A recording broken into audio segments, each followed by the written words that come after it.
East Greenville has had a parking problem for years. It was marked out in our comprehensive study done in 1969. And Borough Council and the Planning Commission decided that they would like to have a parking improvement study done in conjunction with our revitalization plan. Originally, our revitalization plan slated the Grand Theater for demolition and construction of a parking lot. After the first phase was constructed of our streetscape, the theater was purchased and redeveloped and rehabilitated and became the centerpiece of our downtown area. After that, we looked at some other options, realizing that the theater was drawing a lot of traffic and parking was just exaggerated. We looked into other areas, including purchasing an apartment building, demolishing it, and constructing a parking lot.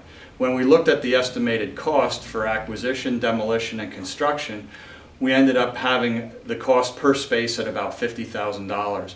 So we looked at some other areas, working with some other businesses. We met with the downtown manager for Souderton, and she suggested that we wouldn't want to revitalize the Main Street area and then demolish a building for parking. That would be counterproductive.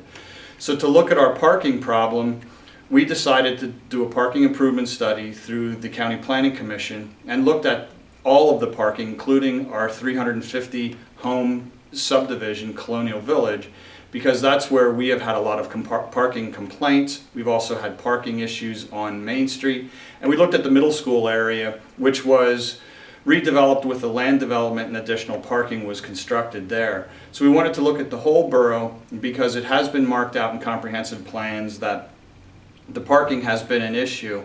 The movie theater attracts fairly large crowds, and the parking on Main Street has become an issue. There's a church on Main Street that Sunday morning services have the parking on Main Street parked fairly full.